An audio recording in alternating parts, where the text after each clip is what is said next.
Boa noite a todos. Mais uma vez estamos reunidos aqui com os espíritos de luz que nos assistem em todos os nossos estudos. Vamos de novo, novamente, para o livro Caminho, Verdade e Vida, procurando lá mais uma lição que nos edifique, que nos traga novos alentos, que nos ajude a nos burilarmos para nos tornarmos cada vez melhores todos os dias. E a lição de hoje se chama Terra Proveitosa e está em Hebreus, capítulo 6, versículo 7. Como eu já disse, do livro Caminho, Verdade e Vida, do Chico e do Emmanuel. Porque a terra que embebe a chuva, que cai muitas vezes sobre ela, e produz erva proveitosa para aqueles por quem é lavrada, recebe a bênção de Deus. Vamos ver como é que Emmanuel interpreta essa lição. Os discípulos do Cristo encontrarão sempre grandes lições em contato com o livro da natureza. O convertido de Damasco refere-se aqui à terra proveitosa que produz abundantemente, embebendo-se da chuva que cai incessante na sua superfície, representando o vaso predileto de recepção das bênçãos de Deus. Transportemos o símbolo ao país dos corações. Somente aqueles espíritos atentos aos benefícios espirituais que chovem diariamente do céu são suscetíveis de produzir as utilidades do serviço divino, guardando as bênçãos do Senhor. Não que o Pai estabeleça prerrogativas injustificáveis. Sua proteção misericordiosa estende-se a todos, indistintamente, mas nem todos a recebem. Isto é, inúmeras criaturas se fecham no egoísmo e na vaidade, envolvendo o coração em sombras densas. Deus dá em todo o tempo, mas nem sempre os filhos recebem de pronto as dádivas paternais. Apenas os corações que se abrem à luz espiritual, que se deixam embeber pelo orvalho divino, correspondem ao ideal do lavrador celeste. O Altíssimo nessa lição é o Senhor do Universo. Então, sumo dispensador de bênçãos a todas as criaturas. Então vamos por partes aí. Quem é o dispensador de bênçãos? É Deus, é o Pai. E Jesus é o sublime cultivador, ele é o horticultor. Então, o Pai derrama bênçãos, Jesus cultiva. Mas o coração humano é a terra, quer dizer, nós somos a terra. Deus derrama as bênçãos, Jesus cultiva, mas nós é que temos que ser a terra proveitosa. E para lavrar o solo, é preciso retificá-lo e feri-lo, pois somente a terra tratada produzirá erva proveitosa, atendendo o desejo do cultivador, que é Jesus. Então veja que interessante. Aqui é uma cidade da agropecuária, né? Da agricultura. Então a gente vê, ou na enxada ou no trator, para que haja o cultivo, nós temos que ferir a terra, nós temos que retificar a terra, aquela terra que não está bem tratada precisa ser retificada, aquela terra que está dura precisa ser ferida para abrir os sulcos onde vão cair as sementes. Então é como nós que somos a terra e que precisamos torná-la proveitosa, precisamos nos ferir no sentido figurado, precisamos nos retificar. O que significa isso? Quando tudo está bem, quando tudo está em ordem, nós não aproveitamos as bênçãos, nem Jesus o cultivador, porque está tudo muito bem e a gente não dá atenção para a nossa evolução. Então, quando vem o sofrimento, quando vem a retificação, é que todos nós então nos voltamos para o Divino Pai, pedindo bênçãos e pedindo a Jesus que nos transforme. Vamos mais adiante. Deus e a terra para ser cultivada, sermos terra proveitosa é o desejo e a esperança de Jesus, que é o horticultor. Estamos sendo uma terra proveitosa, o que estamos fazendo para nos tornar semeáveis por Jesus? Jesus tem essa esperança, Jesus veio ao mundo para nos tornar uma terra proveitosa. Mas estamos permitindo isso? Essa é a pergunta que nos devemos fazer. Para nos auxiliar no crescimento e na transformação da nossa terra, vamos buscar mais subsídios, mais conhecimentos e vamos pensar num livro chamado Pensamento e Vida, de Francisco Cândido Xavier, ditado pelo Espírito Emmanuel, no capítulo 2, onde Emmanuel vem trazer para nós a ideia do que é essa vontade. O que é a vontade? A vontade de sermos terra proveitosa. Comparemos a mente humana, diz Emmanuel, como um espelho vivo da consciência lúcida. Há um grande escritório, subdividido em diversas seções de serviço. Então, Emmanuel pede para nós que pensemos na nossa mente como um escritório. E esse escritório está dividido em seções de serviço. Aí possuímos o departamento do desejo, em que operam os propósitos e as aspirações, acalentando o estímulo ao trabalho. Depois temos nessa mente o departamento da inteligência, dilatando os patrimônios da evolução e da cultura. Mas temos também o departamento da imaginação, amealhando as riquezas do ideal e da sensibilidade. Temos também o departamento da memória, arquivando as súmulas da experiência e outros ainda que definem os investimentos da alma. Porém, acima de todos esses departamentos que falamos, do desejo, da inteligência, da imaginação, da memória, está o gabinete da vontade. A vontade é a gerência esclarecida e vigilante, governando todos os setores da ação mental. Então já dá para a gente começar a deduzir do texto do Emmanuel que nada vamos fazer sem a vontade. Nada vai acontecer sem a vontade. A vontade é a gerência esclarecida e vigilante governando todos os setores da ação mental. A divina providência concedeu-a por auréola luminosa à razão, depois da laboriosa e multimilenária viagem do ser pelas províncias obscuras do instinto. Veja que interessante.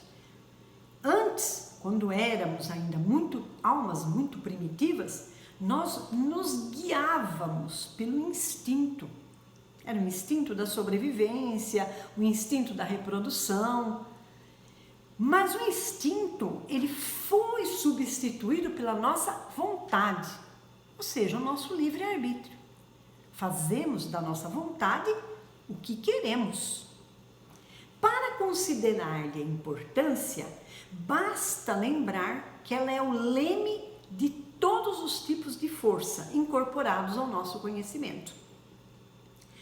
A eletricidade é energia dinâmica, o magnetismo é energia estática, o pensamento é força eletromagnética. Pensamento, eletricidade e magnetismo conjugam-se em todas as manifestações da vida universal, criando gravitação e afinidade, assimilando e desassimilando nos campos múltiplos da forma que servem à romagem do espírito para as metas supremas, traçadas pelo plano divino. A vontade, contudo, é um impacto determinante. Nela dispomos do botão poderoso que decide o movimento ou a inércia da máquina. Olha aqui que profundidade esse pensamento do Emmanuel. A nossa vontade vai ligar o botãozinho para a gente ir para frente, para movimentar, ou vai desligar o botãozinho para que nós fiquemos na inércia, na mesmice. O cérebro é o dínamo que produz a energia mental, segundo a capacidade de reflexão que lhe é própria. No entanto, na vontade temos o controle que a dirige nesse ou naquele rumo, estabelecendo causas que comandam os problemas do destino. Sem ela, o desejo pode comprar ao engano aflitivos séculos de reparação e sofrimento. Veja, então desejamos, mas se a nossa vontade não escolhe o que desejamos, podemos, por esse engano, ficar anos, séculos de reparação e sofrimento por escolhas mal feitas. A inteligência pode aprisionar-se na enxóvia da criminalidade. A imaginação pode gerar perigosos monstros na sombra. A memória, não obstante fiel à sua função de registradora, conforme a destinação que a natureza lhe assinala, pode cair em deplorável relaxamento. Então, vamos lá. A inteligência pode se aprisionar na criminalidade. Podemos usar a inteligência para o crime. Podemos usar a imaginação para criar monstros sombrios. E a memória, embora esteja registrando tudo dentro de nós, nossa mente, a memória, conforme a destinação que a natureza lhe assinala, pode relaxar. O que significa isso? Se eu não usar a minha memória para acumular sabedoria, ela vai se relaxar e eu não vou progredir. E eu não vou me autoburilar. Somente a vontade é suficientemente forte para sustentar a harmonia do espírito. Em verdade, ela não consegue impedir a reflexão mental. Veja que interessante. Em verdade, a vontade não consegue impedir a reflexão mental, quando se trata da conexão entre os semelhantes, porque a sintonia constitui lei inderrogável, mas pode impor o jugo da disciplina sobre os elementos que administra, de modo a mantê-los coesos na corrente do bem. Então, esse último parágrafo desse texto, muito bom do Emmanuel, ele diz assim, que nós, por problemas de sintonia, que é uma lei, nós vamos entrar em sintonia. Tudo que estiver ao nosso redor vai entrar em sintonia conosco e nós com essas entidades, com esses pensamentos. Porém, somente a vontade pode impor a disciplina, administrando essa sintonia para que nós excluamos as más sintonias e prefiramos nas nossas vidas as sintonias de luz. Complementando todo esse pensamento, o Chico psicografou um livro chamado Libertação, ditado por André Luiz. E lá André Luiz conversa muito com o instrutor dele, o Gubbio. Vamos ver o que eles falam. Nossa mente é uma entidade colocada entre forças inferiores e superiores, com objetivos de aperfeiçoamento.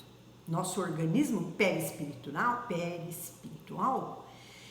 fruto sublime da evolução, quanto ocorre ao corpo físico na esfera da crosta, pode ser comparado aos polos de um aparelho magnetoelétrico.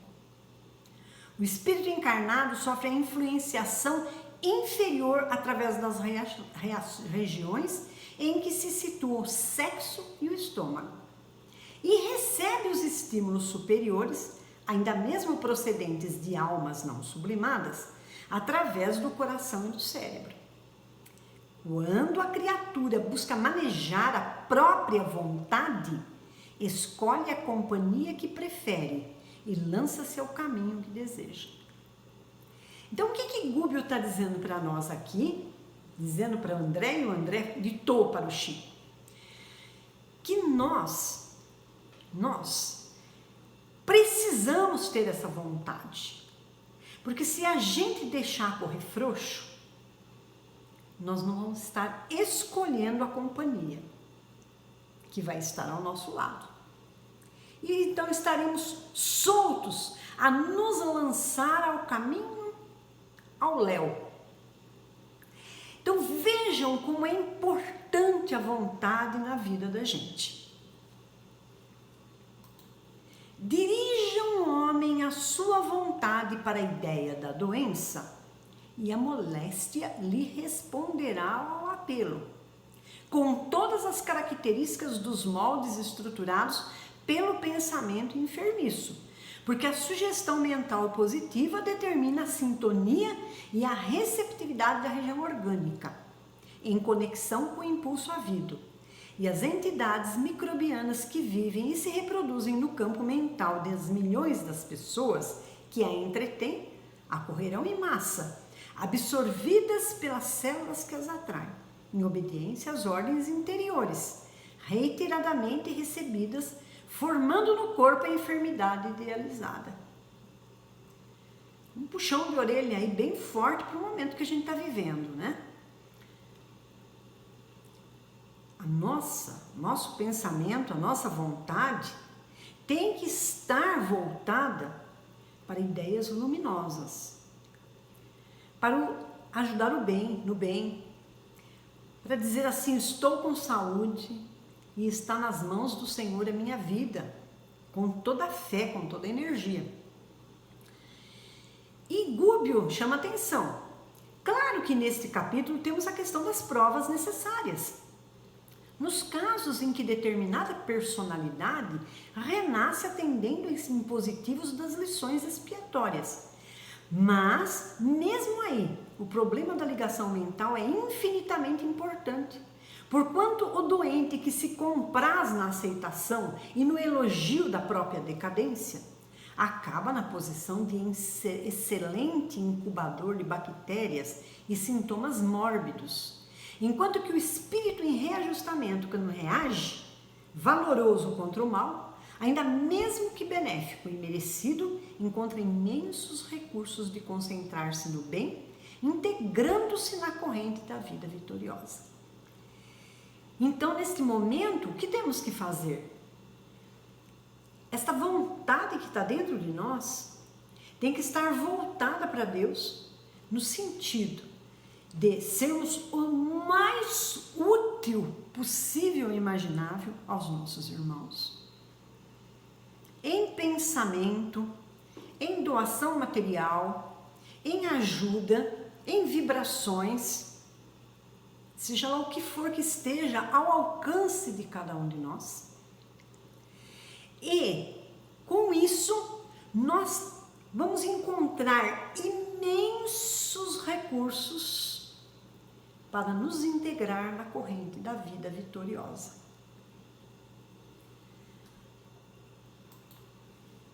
Então, vamos levar esses conhecimentos dessa lição tão rica na noite de hoje para uma reflexão sobre o momento que realmente estamos vivendo, que é muito delicado. Ainda que estejamos passando por uma prova coletiva, devemos, como nos explicou o instrutor Gubbio, encontrar imensos recursos de concentrarmos no bem, integrando-nos para que a nossa terra seja proveitosa. Qualidades morais e virtudes excelsas não são meras fórmulas verbalistas. São forças vivas. Sem a posse delas, é impraticável a ascensão do espírito humano. Então, que não sejam apenas, coisas ditas apenas pela nossa boca, mas que estejam lá, que sejam qualidades morais e virtudes presentes no nosso coração, na nossa alma. Como podemos colocar nossa vontade a serviço dos nossos irmãos, formando uma corrente de luz no momento que estamos vivendo? Podemos mobilizar nossos recursos para ajudar a quem precisa, como temos visto tantos exemplos nesse momento. Gente produzindo máscaras caseiras, gente alimentando famílias carentes e caminhoneiros em trânsito que não encontram refeições pela estrada, doações de todo tipo, irmãos nossos levando uma palavra estimuladora e amorosa, equipes de saúde, nossos irmãos da saúde valorosamente trabalhando incessantemente e sem repouso, cientistas debruçados dia e noite na busca de conhecimentos. Então são exemplos dessa corrente viva que estamos formando neste momento. Vamos nos agregar cada vez mais e tirar dentro de nós as forças para sermos cada vez mais úteis mentalmente e fisicamente e espiritualmente neste momento. Podemos também contribuir com nossos pensamentos e orações. Podemos não, devemos nos curvar, nos ajoelhar e orar, porque formaremos uma corrente magnética de luz em volta do nosso país, em volta do planeta Terra. Alírio de Cerqueira, ele escreveu um livro chamado Psicoterapia à Luz do Evangelho de Jesus. E nesse livro, ele nos fala também, ele tem um capítulo sobre a vontade. Essa vontade que nós estamos trabalhando hoje para tornar a nossa terra proveitosa. Lembrando, Deus nos derrama as bênçãos. Jesus quer cultivar. E nós temos que deixar esse cultivo acontecer, tornando nossa terra proveitosa. E Alírio fala, então, que a vontade, ela tem outros componentes que a gente precisa burilar. E que um deles é a competência. Que não adianta eu falar assim, eu tenho vontade, mas que a gente precisa ter competência cognitiva e emocional, para que essa vontade seja uma alavanca na nossa vida. E ele faz uma comparação muito interessante com um alpinista. Digamos que um alpinista queira subir uma montanha muito grande e ele não use nenhuma ferramenta, ele não vai usar nenhum instrumento, ele vai com as mãos e os pés subindo essa montanha. O que vai acontecer? Pode ser até que ele consiga subir depois de muito tempo, mas vai chegar lá arrasado, acabado, talvez doente. Ele teve a vontade, mas ele não teve a competência, porque ele não soube usar a inteligência, não soube usar as ferramentas que ele tinha, que são aquelas agarras que vão sendo jogadas, as cordas, e a habilidade de se fazer isso, que só eles sabem, aprendem, para subir com tranquilidade essa montanha e chegar lá saudável, e chegar lá alegre, e chegar lá convicto do que fez o melhor. Vamos trazer esse exemplo do alpinista para nós mesmos. Então, Alírio fala assim, muitas vezes a gente põe na cabeça que a gente tem vontade de melhorar, vamos supor.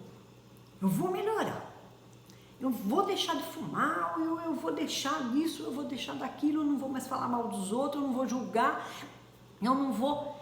A gente quer melhorar, mas que a gente precisa ter ferramentas para melhorar. Isso é ter competência para melhorar.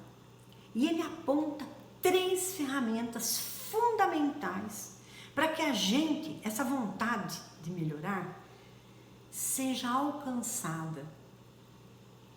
Não como o alpinista que chegou acabado, derrubado, mas que a gente chegue aos poucos. Porque nós temos que chegar aos poucos. Nós ainda não estamos preparados para chegar de uma vez só. Se estivéssemos preparados para chegar de uma vez só, nem estaríamos mais aqui.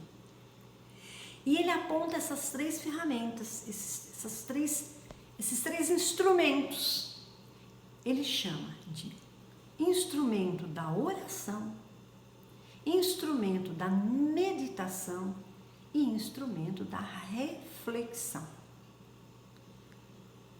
Olha que interessante.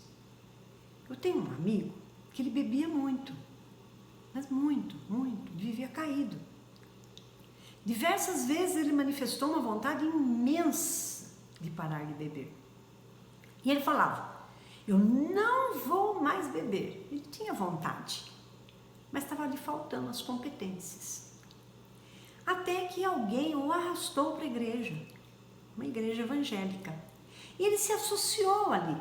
E ele começou ali a frequentar e orar com força, meditar, refletir.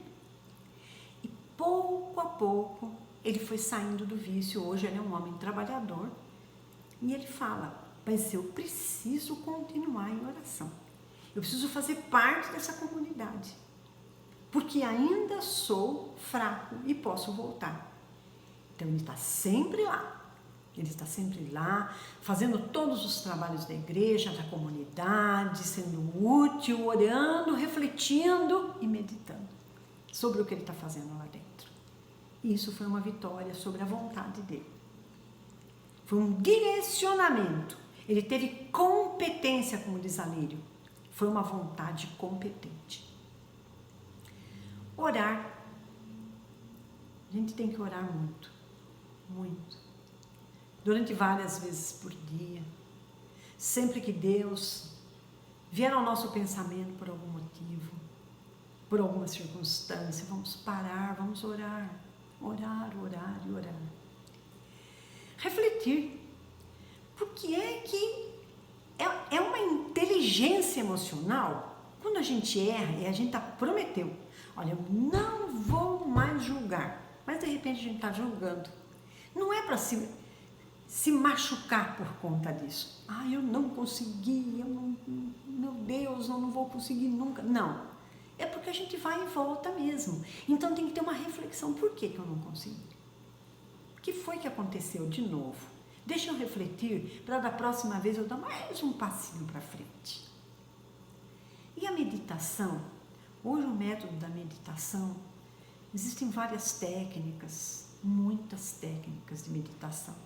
Se a gente jogar lá no Google, técnicas de meditação, vocês vão encontrar um monte de técnicas. Desde lá da antiga Índia, até psiquiatras e psicólogos que falam em seus consultórios como meditar, né? Vai muito além dessa questão de você refletir. Meditar é uma coisa, refletir é outra. Refletir é refletir acerca de um procedimento, de um tema. Meditar é realmente criar um estado de equilíbrio através de uma técnica. Criar uma conexão com o seu interior através de uma técnica. E essa técnica, existem muitas. Vale a pena ir atrás de uma técnica de meditação, para que a gente tenha mais equilíbrio, mais tranquilidade, mais vigor mental e vigor espiritual. Então essas são as ferramentas que a Lírio nos aponta. E para isso, essas qualidades, essas ferramentas estão ao nosso alcance. E com a prática desse uso dessas ferramentas, como diz a Lírio, precisa praticar, porque o agricultor sabe que se ele pegar as ferramentas dele, enxada, picareta e tal, e deixar num canto, o que acontece? Enferruja. Então precisamos praticar, colocar em prática. E se praticando, nós vamos burilando a nossa vontade. E como diz o Emmanuel, como diz o André Luiz, a vontade tem que ser nossa e não daqueles espíritos que não nos vão fazer nenhum bem, que entram em sintonia com a gente. A vontade tem que ser dos espíritos de luz. Então Deus está mandando as bênçãos para a gente. Jesus está lá, prontinho para ser o horticultor, para ser o cultivador.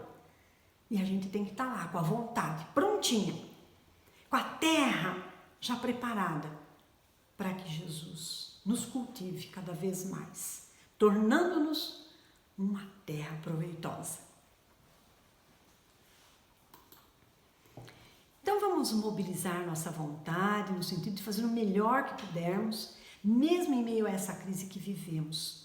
Vamos usar nossa vontade para nos transformar em terra proveitosa nas mãos de Jesus e receber as bênçãos do Altíssimo, nosso Pai Supremo.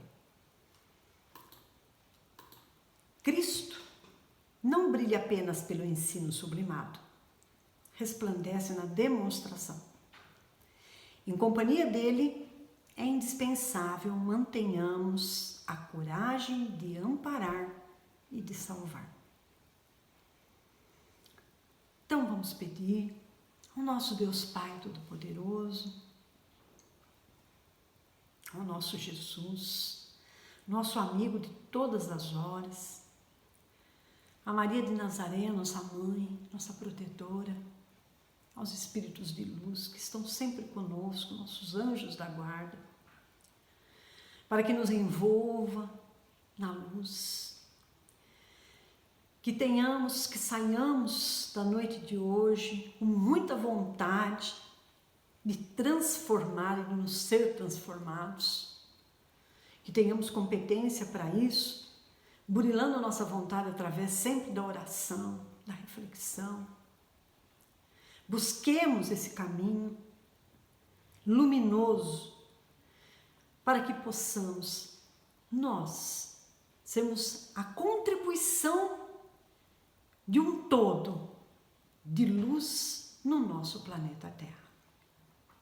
Que assim seja, graças a Deus e graças a Jesus.